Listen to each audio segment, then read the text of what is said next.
여러분 안녕하십니까? 복음반에 오신 것을 환영합니다. 이번 복음반은 신앙서적 하나님을 어떻게 믿어야 할까요? 란 책을 중심으로 강의하려고 합니다. 여러분, 하나님을 어떻게 믿어야 할까요? 믿음은 어떤 감정과 느낌으로 믿는 것이 아닙니다.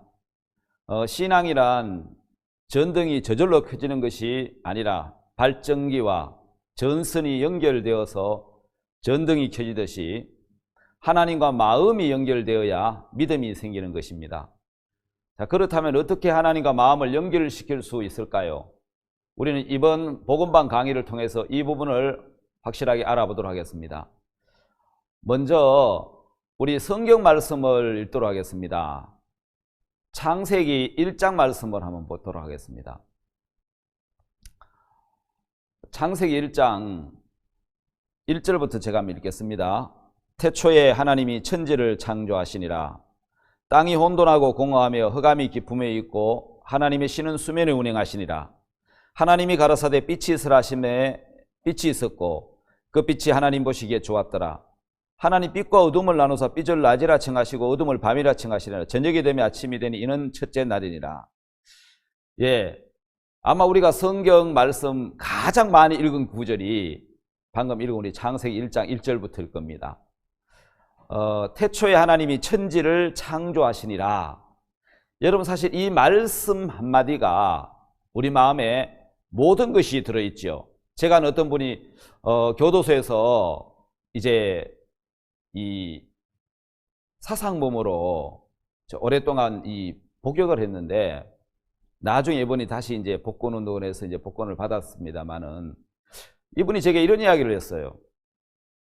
자기는 불교 신자인데 교회를 다녀본 적도 한 번도 없고, 요즘은 여러분 성경책이 이제 보면은 전부 이제 금색으로 이렇게 칠이 되어져 있지만 옛날에는 이 금박이 아니고 이게 빨간색이었어요, 이 성경이. 그때 이분은 독실한 불교 신자인데 빨간 성경을 보면 막 뭐라 그럴까요? 막 엄청 싫어하는 마음이 그분 마음에 많았다는 거예요.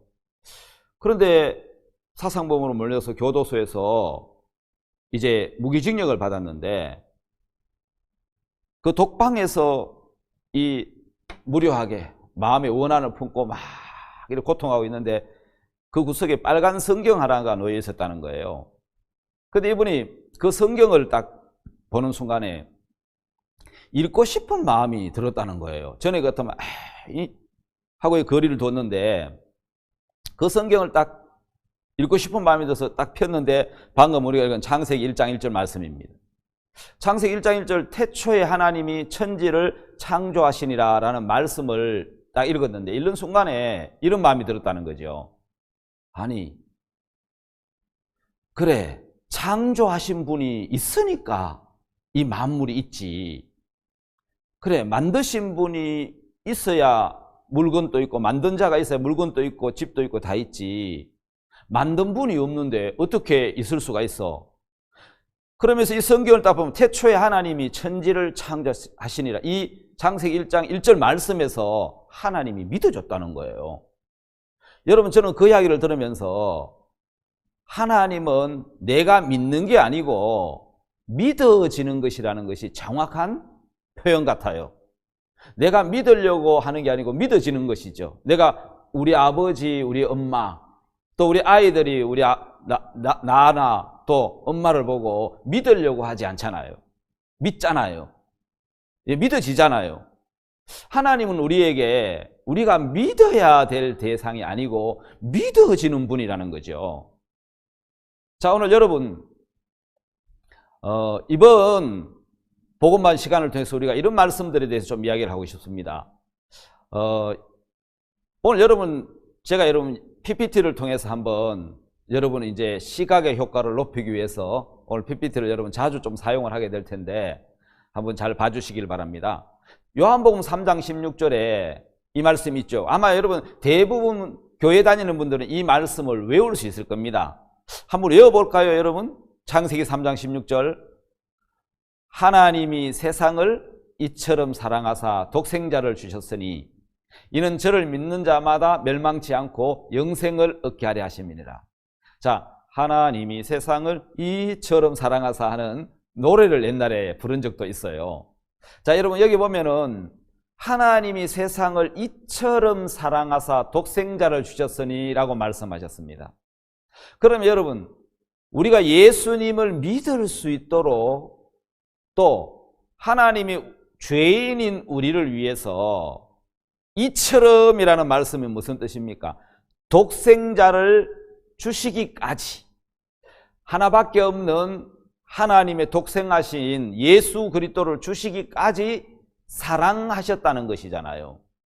그럼 여러분, 왜 독생자를 주셨습니까? 첫째는 우리 스스로는 범죄하지 않을 수 없기 때문에, 둘째는 우리 스스로는 죄악을 이기지 못하기 때문에, 셋째는 우리 스스로의 힘으로 구원을 할 수 없기 때문에, 넷째는 우리 스스로는 깨끗하게 되지 못하기 때문에 우리를 건지려고 독생자를 주신 것이라는 겁니다. 자, 여러분, 하나님은 우리 보고 무엇을 하라고 한 것이 아니라 예수님을 보내셔서 예수님을 보고 하라고 하신 것입니다. 자, 믿음은 우리가 믿어지도록 하나님이 말씀 속에 능력을 주셨고 이 성경 안에 모든 걸 담아 두셨다는 것이죠. 아까 그분이 성경을 보니까 믿어졌다라는 사실이잖아요. 그러면 주님이 우리에게 죄를 씻는 것도 내보고 씻으라고 한 게 아니고 씻을 수 있는 예수님을 보내셔서 예수님 보고 이 죄를 씻는 일을 다 또 우리를 구원받게 하는, 우리를 구원하시는 모든 일을 내보고 한 게, 나보고, 인간인 나보고 하라 한 게 아니고 예수님을 보내셔서 예수님이 다 하시겠다는 뜻이라는 거예요. 그래서 여러분, 하나님을 어떻게 믿어야 할까요? 라는 그 제목에 여러분, 내가 하나님을 믿기 위해서 무엇을 해야 되느냐, 이 차원이 아니고 하나님을 믿을 수 있도록 하나님이 우리를 위해서 어떻게 해 두셨느냐.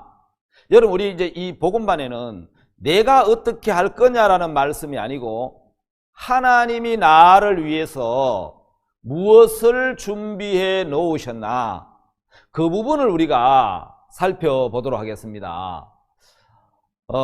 다시 말하면 요한복음 3장 16절에서 하나님은 우리 인간들이 스스로 죄를 짓지 않거나 또 스스로 죄를 이기거나 또 스스로 구원을 이루지도 못하기 때문에 독생자를 주시면서 예수님 보고 죄를 해결하라고 하신 것이지 우리 보고 하라고 하신 것이 아니다라는 뜻이거든요. 자, 여러분, 요한복음 3장 16절에 독생자를 주셨다는 것은 다시 말하면 인간은 안 된다, 인간으로서는 죄를 해결할 수 없다, 이 뜻이겠죠. 자, 사망과 왜 안 됩니까? 죄를 인간이 이기지 못한다는 것이죠. 그리고 또 선을 행할 수도 없다라는 뜻이죠. 그렇기 때문에 독생자를 주셨다는 것입니다. 다시 말하면 독생자를 주셨다는 그 자체가 인간으로는 안 된다는 뜻이고 예수님으로 해결해 주시겠다는 뜻이라는 겁니다. 자, 여러분, 성경에 가장 중심되는 중요한 성경 구절을 한 구절을 뽑아라 라고 말한다면은 우리는 요한복음 3장 16절이라고 말을 합니다. 근데 여러분, 요한복음 3장 16절에는 하나님의 마음을 가장 잘 표현해 놨다는 것입니다. 하나님의 모든 마음이, 우리 인생을 향한 모든 하나님의 마음이 이 성경 구절에 담겨져 있다라고 말을 해도 과언이 아닐 정도로 이 말씀 안에는 모든 것이 담겨 있습니다. 하나님이 우리 인생을 향한 메시지가 요한복음 3장 16절에 담겨져 있다는 겁니다. 자, 거기 어떻게 담겨져 있습니까? 하나님이 세상을, 그렇죠, 하나님이 나오고 세상이 나옵니다. 독생자 예수 그리스도가 나옵니다. 저를 믿는 자마다 믿음에 대한 이야기가 나옵니다. 그 다음에요. 또 뭐가 나옵니까? 멸망이 나오죠. 멸망. 그 안에 멸망이 나옵니다. 그 다음에 영생이 있습니다. 그게 다 들어있죠. 하나님, 세상, 독생자, 믿음, 멸망, 영생. 이게 이제 다 들어있다는 거죠. 이 안에. 그래서 여러분, 이 요한복음 3장 16절을 통해서 우리는 하나님이 우리에게 말씀하시고 싶은 마음들을 다 볼 수 있습니다. 자, 여러분, 하나님을 어떻게 믿어야 할까요? 이제 두 번째, 성경과 하나님에 대한 부분들을 오늘 한번 말씀을 통해서 한번 보도록 하겠습니다. 성경 시편 119편 105절을 보면은 주의 말씀은 내 발의 등이요 내 길의 빛이니이다 라고 기록되어져 있습니다. 여러분, 시편 119편이 성경에서 가장 긴 장인데 176절까지 나오는 긴 장이잖아요. 근데 그 시편 119편에 보면은 진짜 말씀 속에 뭐 주옥 같은 귀중한 말씀들이 없는 게 없지만, 아닌 게 없지만, 거기 보면 특히 주의 말씀은 내 발의 등이다. 내 발걸음을 밝혀주고 비춰주고 안전하게 걸을 수 있도록 비춰주는 등이고, 내 길, 내 인생의 길의 빛이라는 거죠. 자, 여러분, 캄캄한 밤을 다니든, 저는 시골에 살아서 논두렁이나 이런 길을, 좁은 길을 많이 다녀봤는데 논두렁 다니면서 미끄러져서 또 밤에 물에 빠진 적도 많이 있습니다. 자, 지금처럼 밝은 빛이 없었죠. 최고 밝은 빛이 밤에 뭐 이제 달빛.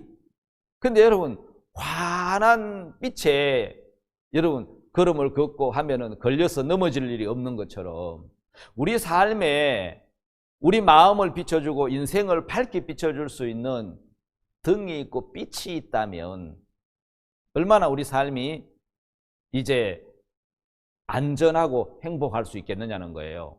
여러분, 성경이 내 발걸음을 어떻게 내딛고 어디에 내딛어야 할지를, 또 내 인생의 길을 밝게 비춰주는 빛이라는 것입니다. 그래서 여러분, 성경은 마음의 길을 밝혀주고 안내해주는 내비게이션과 같다, 이렇게 말할 수 있다는 거죠. 자, 우리 삶에는 정확한 길을 알기 위해서 내비게이션을 사용하는데, 특히 요즘은 저는 서울 시내를 나갈 때 하도 길이 이제 이렇게 갈래가 많이 나누어지고 잘못 타버리면 고가로 넘어가 버리고 하기 때문에 내비게이션을 보면서 이제 길을 가기 때문에 모르는 길도 안전하게 갈 수 있습니다. 특히 여러분, 해외로 이제 바다나 특히 이제 항공기는 내비게이션을 통해서 이제 전 세계로 날아다닙니다. 여러분, 정확한 길을 위해서 내비게이션이 필요한 것처럼 우리 삶에도 정확한 내 인생의 길을 위해서 필요한 것이 말씀이라는 내비게이션이라는 겁니다. 자, 내비게이션이 있으면 모든 길도 정확하게 찾아갈 수 있듯이 성경은 우리 인생을 실패가 아닌 성공으로, 멸망이 아닌 영생으로 바르게 내 인생의 길을 안내해주는 내 발의 등이요 내 길의 빛이라고 말씀하는 인생의 내비게이션이 성경 말씀이라는 거죠. 그럼 여러분, 말씀을 대하면 넘어짐에서, 실패에서, 고통에서, 사망에서 벗어나서 영생으로, 생명으로 얼마든지 인생을 정확한 길로 갈 수 있다는 것입니다. 자, 그 다음에 여러분, 성경을 우리 이렇게 표현할 수 있습니다. 성경은 인생의 매뉴얼이다. 여러분, 매뉴얼이 왜 필요하죠? 모든 제품에는 사용 설명서 매뉴얼이 들어 있습니다. 성경은 모든 인생의 매뉴얼이 들어있는 책이라는 것입니다. 무슨 매뉴얼입니까? 인생의 매뉴얼요. 사람의 매뉴얼. 모든 제품은 매뉴얼을 보고 제품을 사용하듯이 성경에서 모든 인생의 매뉴얼을 보고 여러분 인생을 산다면 정말 인생은 행복하게 살 수 있습니다. 여러분 성경을 읽다가 보니 어느 날 이런 말씀이 들어있더라고요. 너희는 보증 서지 말라, 이런 말씀이 들어있어요. 아니 우리 늘 보증 썼는데 왜 보증 서지 말라고 말씀하셨지 하나님이. 우리는 보증은 뭐 인정 때문에 서주기도 하고 또 서로 안 서줄 수 없어서 서주기도 하는데 성경은 이제 그걸 서지 말라고 했어요. 여러분 어느 날 제가 말씀을 들으면서 인생은 누구에게 보증이 될 수 있는 사람이 아니구나. 사람은 진짜 모든 것에 보증이 될 수 있는 존재가 아니구나.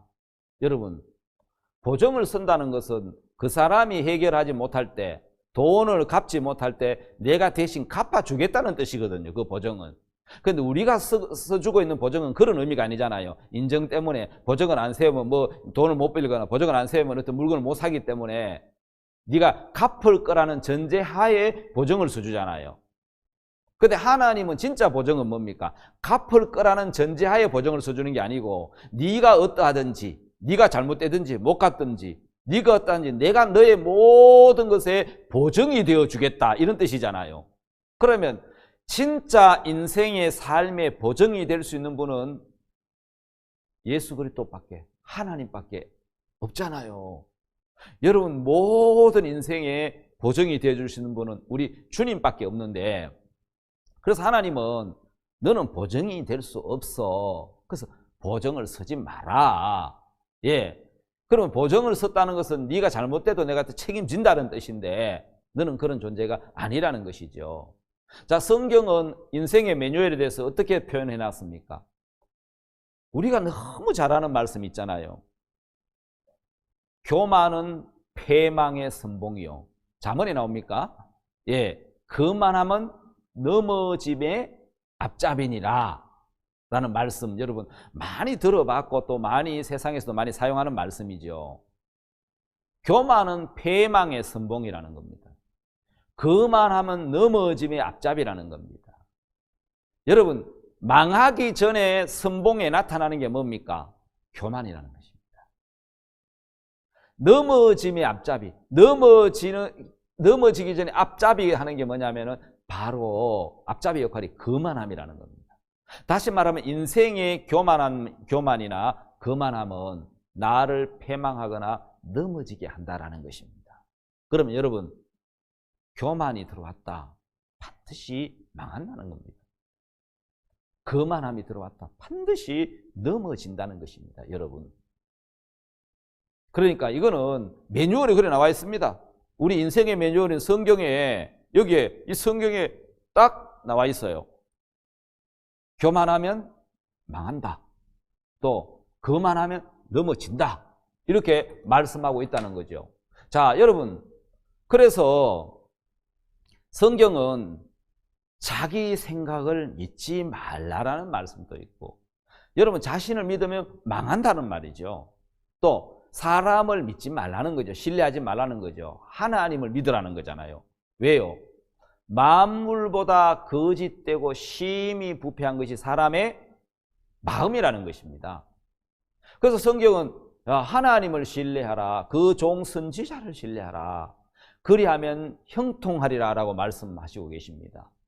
여러분 저는 만물보다 거짓되고 심히 부패한 것이 사람의 마음인데, 오늘 많은 사람들이 말씀을 믿지 않고 사람을 믿어서 어려움을 당하는 사람이 참 많거든요. 왜냐하면요, 만물보다 거짓되고 부패한 건 사람 마음에 됐으니까, 여러분 나도 거짓되지만 여러분도 거짓되지 않습니까? 거짓됩니다.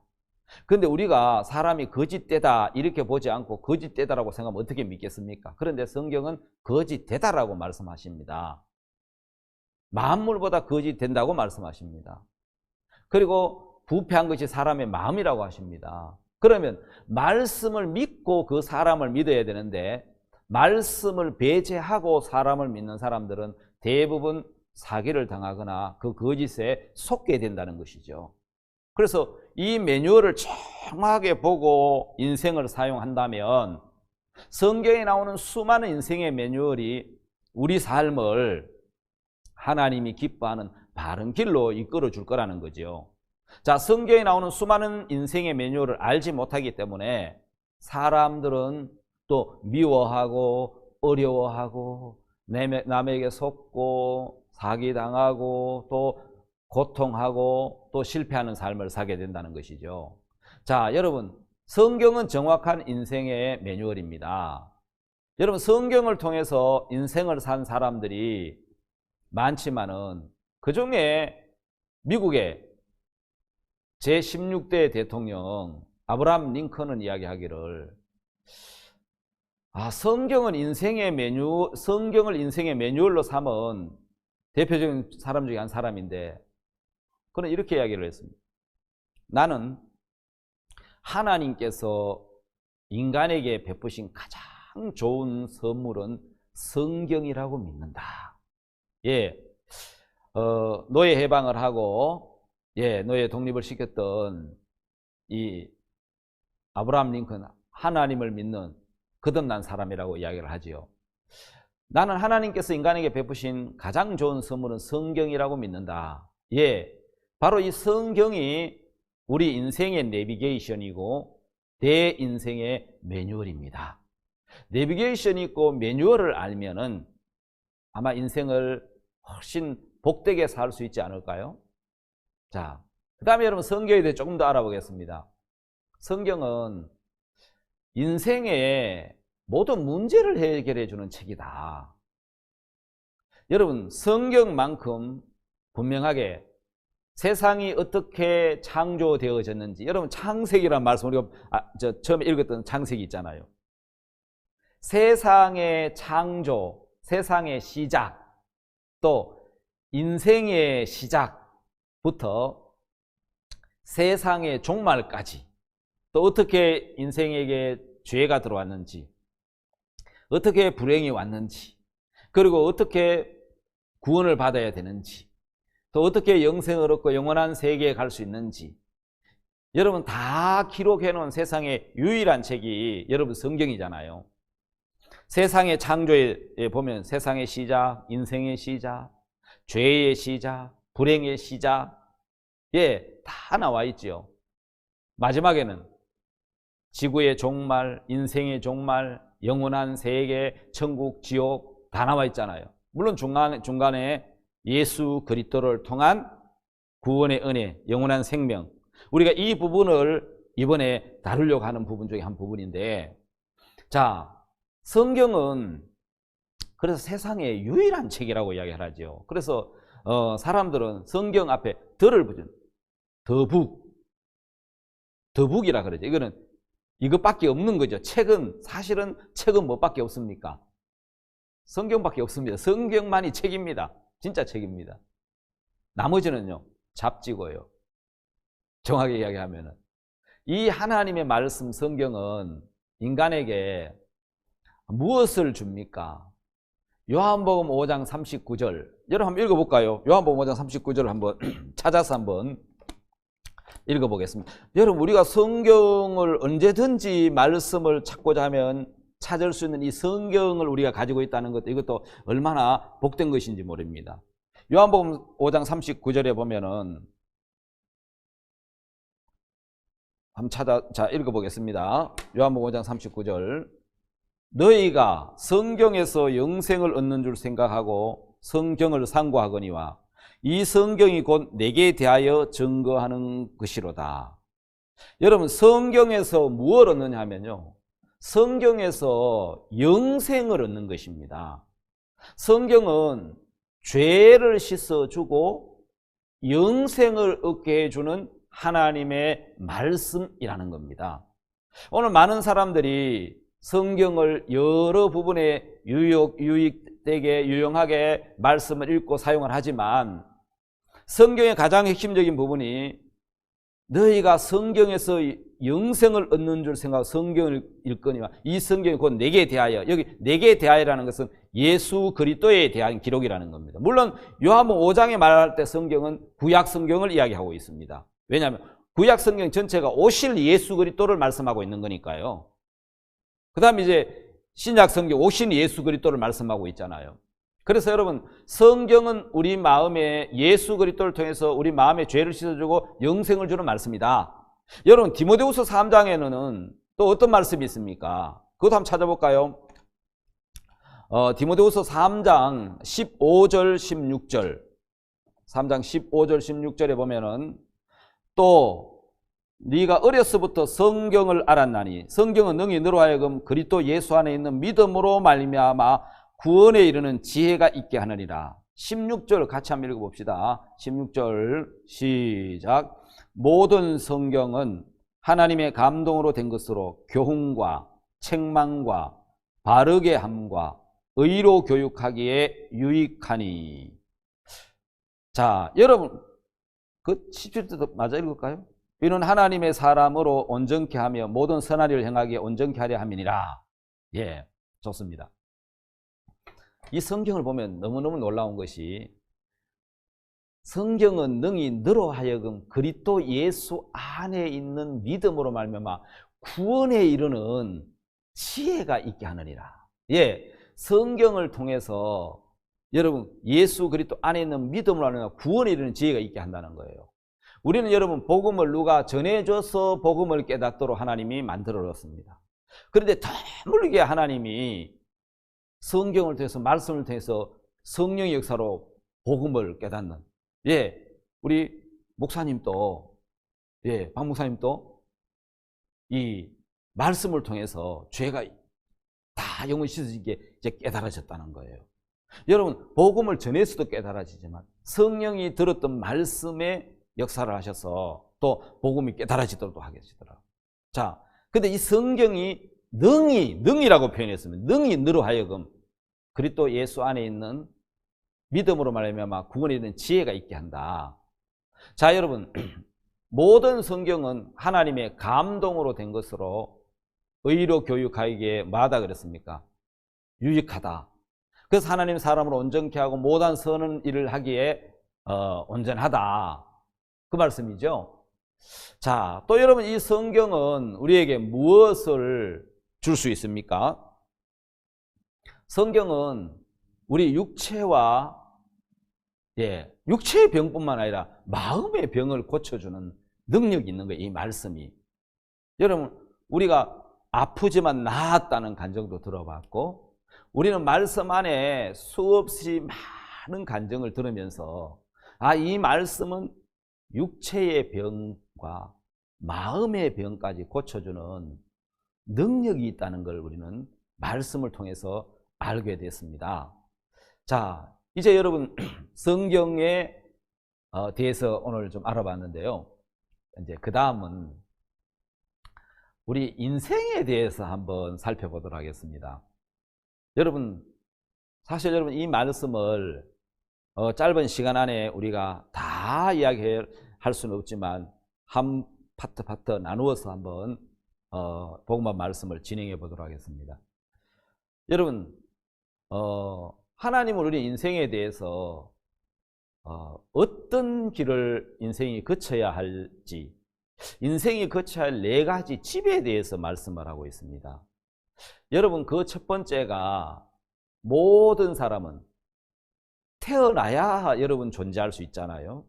날 때가 있고 죽을 때가 있고 성경 때가 있다 그랬는데, 여러분 모든 사람이 거치는 집이 바로 출생집이라는 것입니다. 여러분 출생은 나의 선택, 나의 어떤 조건으로 태어나는 게 아니죠.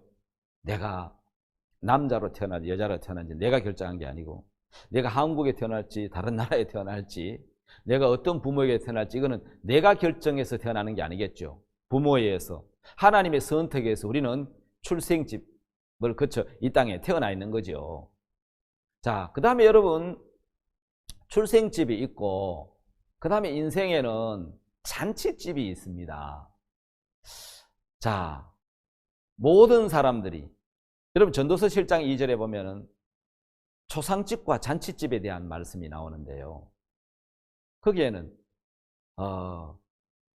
지혜로운 사람은 잔치집에 가지 않고 초상집에 간다는 말씀이 나오죠. 또 전도서 12장에 보면은 영원한 집에 대한 말씀이 나옵니다. 자, 그럼 먼저 여러분, 잔치집은 뭡니까? 예, 인생이 또 즐기고 기뻐하고 또 뭐 결혼하고 또 자녀를 낳고 즐겁게 사는 인생의 이 잔치집이죠. 여러분, 사람은 출생집을 거치고 또 잔치집을 거칩니다. 그 다음에 잔치집을 거치고 난 다음에 거치는 집이 무슨 집입니까?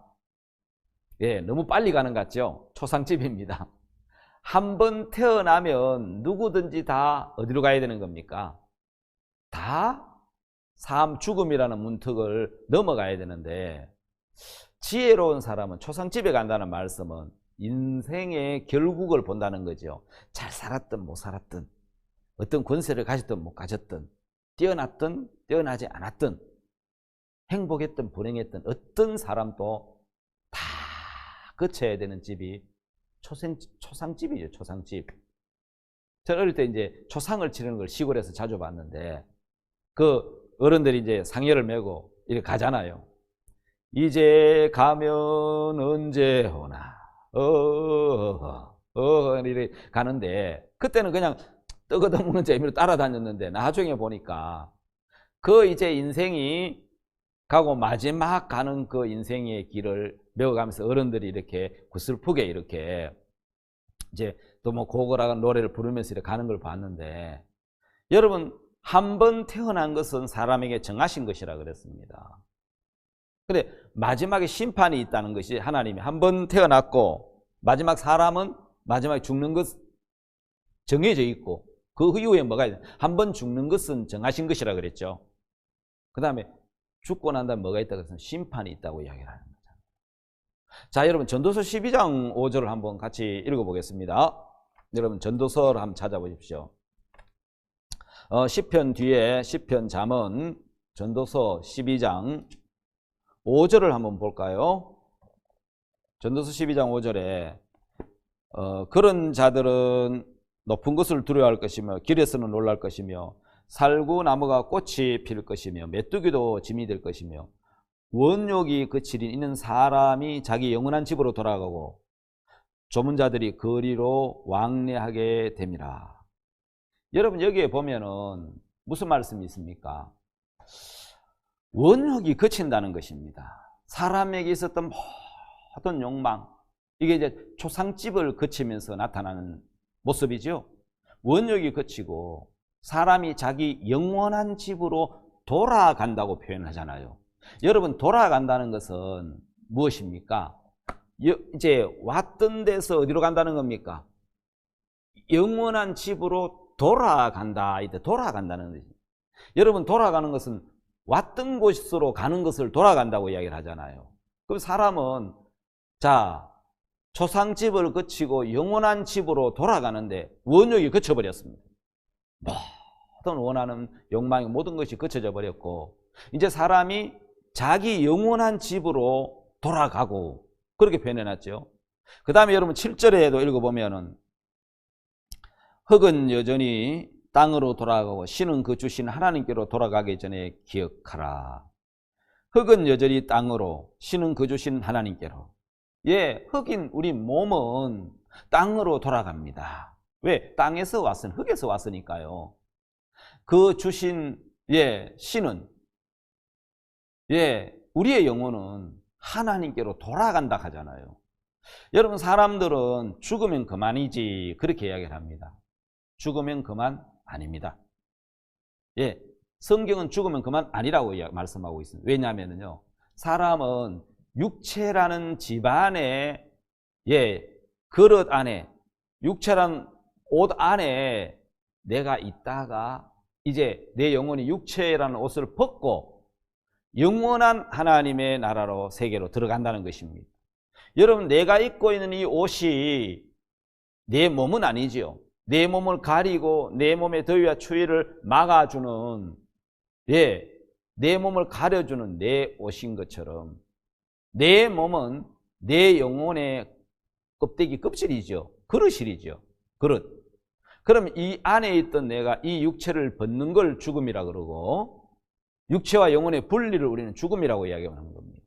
육체를 벗으면 우리의 영혼은 영원한 주신 하나님께로 돌아간다는 것입니다. 여러분, 그것을 성경은 기억하라라고 말씀하고 있는 겁니다. 자, 흙은 여전히 땅으로 돌아가고, 그 신은, 우리 영혼은 하나님께로 돌아가기 전에 창조주를 하나님을 기억하라는 겁니다. 자, 우리는 모두가 다 하나님께로 돌아가게 될 겁니다. 우리의 영혼의 고향인 영원한 천국으로 돌아가게 될 겁니다. 우리는 돌아갈 고향이 있는 사람들입니다. 자, 여러분, 창세기에 우리는 뭘 좀 보고 싶으냐면요, 이제 우리 인생이 거쳐야 될 이제 4가지 집에 대한 이야기를 했는데, 창세기 4장에 보면은 가인이 나옵니다. 여러분, 아담의 첫째 아들 가인, 아벨, 가인이 아벨을 죽였고 하나님이 대신 셋을 주셨는데, 가인의 후손, 하나님을 떠난 가인의 후손은 아마 창세기 4장 16절 이하에 쭉 보면 어떻게 나오느냐면요, 가인의 후손 중에 라멕이라는 사람이 있습니다. 아주 여기 성경에 재밌는 부분이 있습니다. 셋의 후손에게도 라멕이 있고 가인의 후손에서도 라멕이 있습니다. 가인의 후손 라멕은 그 세 아들을 낳았는데, 그 세 아들은 야발과 유발과 두발 가인입니다. 두발 가인은 두발 가인 이름이 합성 거죠. 두 가지 이름 합친 거죠. 그 다음에 세 후손의 라멕이 낳은 아들은 노아입니다. 그러면 이 세 아들을 한번 비교를 해봅시다. 이 가인의 후손인 라멕이 낳은 아들하고 세 후손인 노아가 낳은 라멕하고 어떤 일을 하는지를 성경은 비교해 두셨습니다. 여러분, 가인의 후손 중에 가인의 후손 중에 라멕은 세 아들을 낳았는데, 그 첫 번째 아들이 야발입니다. 여러분, 야발이 하는 일이 뭡니까? 육축 치는 자의 조상이 되었다는 말씀을 성경이 기록해 두었죠. 여러분, 저는 이제 조상이 되었다는 부분에 많은 생각을 좀 해봤거든요. 왜 육축을 치지 않았을까? 그 당시에 육축을 쳤을 텐데 왜 육축 치는 자의 조상이 되었을까?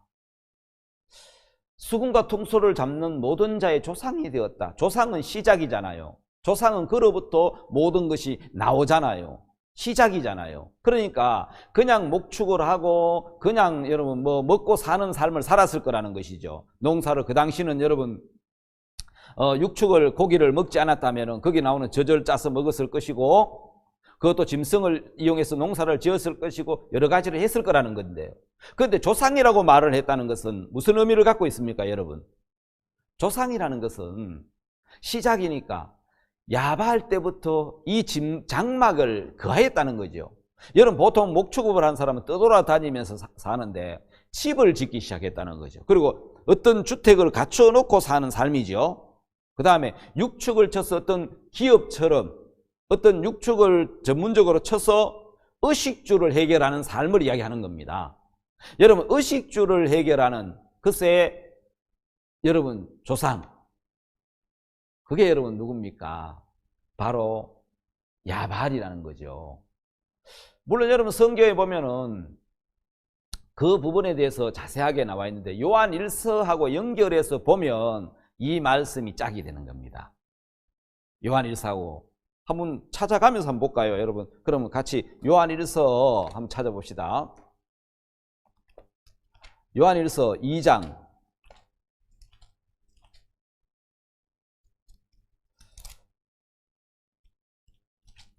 2장 15절, 요한일서 2장 15절, 제가 갖고 있는 성경 388페이지입니다. 요한일서 2장 15절. 이 세상이나 세상에 있는 것들을 사랑치 말라. 누구든지 세상을 사랑하면 아버지의 사랑이 그 속에 있지 아니하니. 16절. 이는 세상에 있는 모든 것이 육신의 정욕과 안목의 정욕과 이생의 자랑이니 다 아버지께로 쫓아온 것이 아니요 세상으로 쫓아온 것이라. 이 세상도 그 정욕도 지나가되 오직 하나님의 뜻을 행하는 이는 영원히 가느니라. 여러분 거기 보면 육신의 정욕이라는 말씀이 있죠. 육신의 정욕. 자, 다시 말하면 가인의 후손 중에 라멕의 첫 번째 아들 야발은 장마계가 육축전자의 조상이 되었는데, 이게 육신의 정욕이라고 표현하죠. 먹고 마시고 이제 입고 좋은 집에 사는 욕구를 채우는 삶이죠. 근데 여러분 그 다음에 그게 해결되니까 그 동생 유발은 이제 더 이상 형이 농사를 짓고 집에 거하고 의식주가 해결되고 하니까 더 이상 그걸 거기에 이제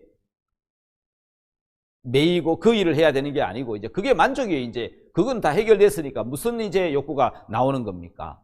바로 수궁과 퉁소를 잡는 모든 자의 조상이 되었다, 이렇게 나오죠. 야발은 왜 수궁과 퉁소를 잡았겠습니까? 이거는 노래하고 여러분 즐기는 거잖아요. 이제 의식주가 해결되면 사람의 마음이 흘러가는 방향은, 욕구는 어디로 흘러갑니까? 반드시 모든 인생은 똑같이 흘러가는 단계가 뭐냐면요, 먹고 마시고 입고 하는, 이게 해결되면 인생은 즐기고 싶은 겁니다. 이제 여유를 갖고 더 나은 삶을 살고 싶어 하는 겁니다. 그래서 여러분 욕구는 끝이 없는데, 강물이 바다로 흐르지만 성이 그렇게 나와 있죠. 바다를 채우지 못한다.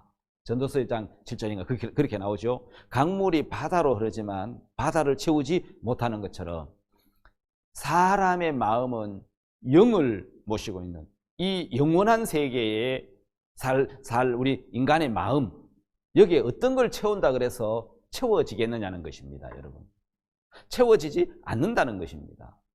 근데 여러분 야발은 이제 첫 번째 욕구가 채워지니까 만족이 안 되니까 수금과 통 노래하고 즐기는 거죠.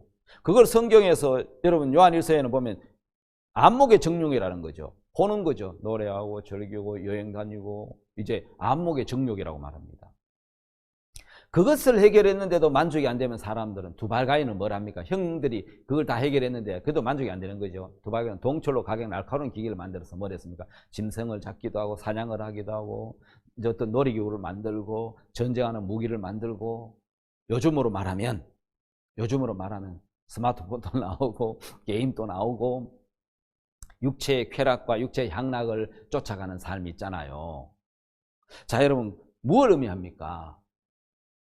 인생이 이제는 그냥 먹고 마시는 걸로 만족해, 쾌락적인, 아주 이제 이 사람들 마음이 거칠고 막 이제 그냥 옛날에 권투가 아니에요. 이제는 뭐 격투기라나, 그 사람들이 점점 포악해지잖아요.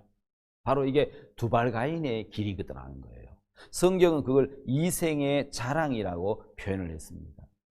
그런데 더 중요한 것은 이 세상도 정욕도 지나간다는 것입니다.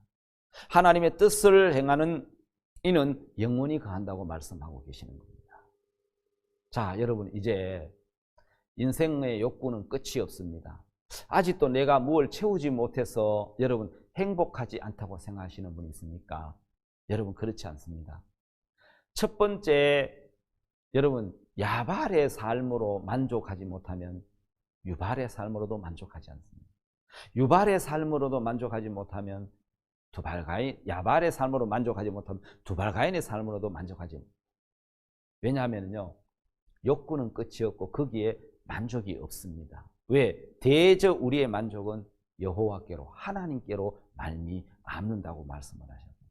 여러분 저는 인생을 살아보면서 내가 갖고 싶은 걸 채운다 그래서 내 마음이 만족하지 않더라고요.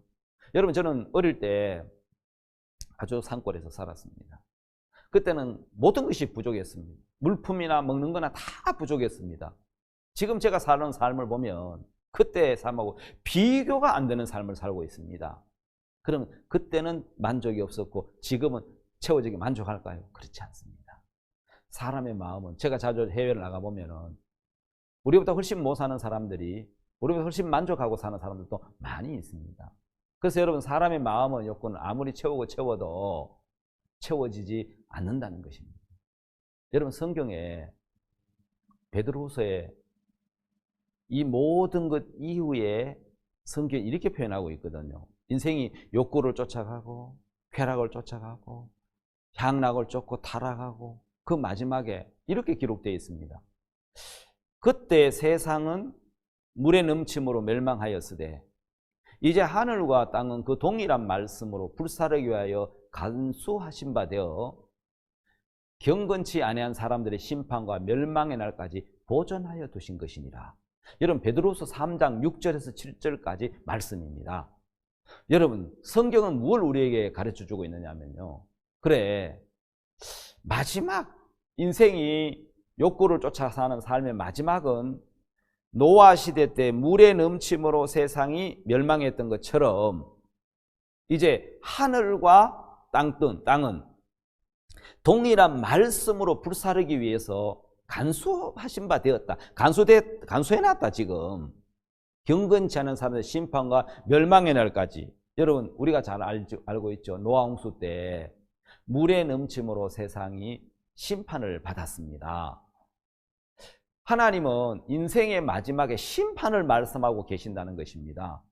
그래서 전도서 11장에 여러분 한번 찾아봅시다. 전도서 11장에 하나님이 우리에게 뭐라고 말씀해 주고 계시느냐면요, 11장 9절 10절을 제가 읽겠습니다. 전도서 9장 성경 있으시면 여러분 성경을 딱 준비해 놓고 이 복음만에 함께 하시면 감사하겠습니다. 9장 11절 다 찾으셨습니까? 11장 9절이죠. 예, 죄송합니다. 11장 9절에 청년이여 네 어린 때를 즐거워하며 내 청년의 날을 마음에 기뻐하여 마음에 원하는 길과 네 눈이 보는 대로 쫓아 행하라. 그러나 하나님이 이 모든 일로 인하여 너를 심판하실 줄 알라. 그런즉 근심으로 네 마음에서 떠나게 하며 악으로 네 몸에서 물러가게 하라. 어릴 때와 청년의 때가 다 헛되니라. 자, 우리는 청년의 때, 마음껏 즐기고 욕구와 욕망을 쫓아 살 수 있는 그 청년의 때를 우리는 다 살고 있습니다. 자, 여러분, 우리는 청년의 때를 다 살고 있는데 이 청년의 때가 하나님 없이 사는 청년의 때가 다 헛되다고 말씀하고 있는데요, 여기에 무슨 말씀이 있습니까? 심판하실 줄 알아라. 심판이 있다고 합니다.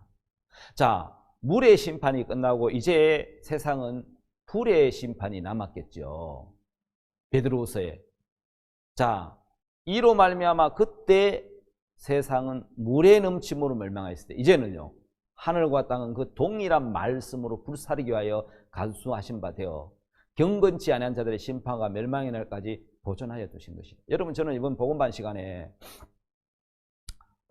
심판에 대한 부분이나 육륜이나 이런 부분을 잠깐 말씀을 하려고 지금 생각하고 있는데요, 지금 아마 요즘 세대처럼 재난이나 재앙이 많은 데가 없는 것 같습니다. 비가 뭐 2달 동안 내리지 않나, 코로나로 인해서 전 세계가 여러분 이제 바이러스잖아요. 그런 어려움들이 있지 않나. 수많은 어려움들이 사실은 있습니다. 또 여러분, 인간이 준비해놓고 인간이 해놓은 것이 꼭 이 땅에 지옥을 만드는 것처럼 말이에요. 그래서 여러분, 불로 세상을 심판한다 그랬는데 아마 여러분 핵이 될지 어떤 화산 폭발일지 모르지만 하나님은 불로 세상을 심판한다고 했는데, 얼마 전에 여러분 또 그런 사건이 있었죠. 레바논의 수도 베이루트에 엄청난 폭발로 여러분 수천 명의 사상자를 낸, 여러분 아마 하나님이 이 세상에 되어가는 일들을 보면 인간이 하는 모든 일들이 결국 하나님의 심판을 끌어당기는 일을 한다는 생각이 듭니다. 잠깐 그 영상을 잠깐 한번 보겠습니다.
꼭 사람들이 이게 꼭 핵폭탄의 한 장면 같았다고 이야기를 하는데요. 여러분, 일본에 터졌던 히로시마 원자폭탄은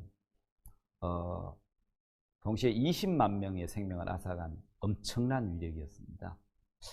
여러분, 불로 세상을 심판한다고 말씀하셨는데, 여러분 어떤 불인지 정확하게 모르지만은, 여러분 하나님은 세상을 불로 심판하겠다고 말씀하셨습니다.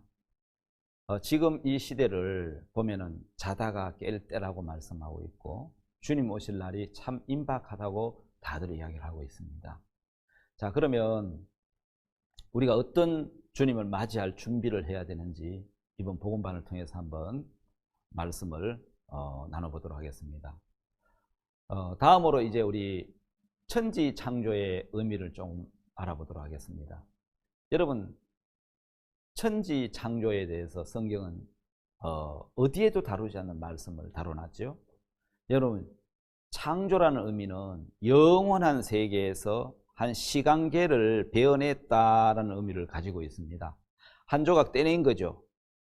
영원한 세계에서 시간계를 베어냈으니까 이 시간계는 끝이 있다는 겁니다. 시작이 있고 끝이 있고, 끝이 나면은 이제 영원한 세계로 다시 돌아간다는 것이죠. 여러분, 하나님의 창조의 세계에 대해서 우리는 창세기 1장부터 1장에 나오는 천지 창조, 하나님이 첫째 날부터 여섯째 날까지 창조하신 하나님의 마음에 대해서 우리 한번 말씀을 살펴보도록 하겠습니다. 자, 여러분, 천지 창조 속에 있는 하나님의 섭리가 날마다 창조하시면서 하나님이 그 마음을 기록해 두셨는데요. 자, 여러분, 거기 첫째 날이 있습니다. 여러분, 첫째 날 하나님 뭐라고 말씀하셨습니까? 빛이 있으라 하심에 빛이 있었고, 그 빛이 하나님 보시기에 좋았더라. 여러분, 세상에 이것만큼 좋은 말씀이 있겠습니까? 하나님이 빛을 통해서 하시고 싶은 일이 어떤 일이십니까? 하나님은 빛을 통해서 어둠을 제하시는 일을 하십니다. 빛을 통해서. 하나님은 인생에서 가장 인생에게 원하시는 일이 사람들의 마음에 있는 어둠을 제하시는 것이라는 겁니다. 왜요? 그 어둠은 바로 죄를 이야기하고 있는 겁니다. 죄를 말씀하고 있다는 거죠. 자, 여러분, 빛이 마음에 임하면서 마음속에 어둠인 죄가 제해지는 것이 신앙의 첫째 날이라는 것이죠.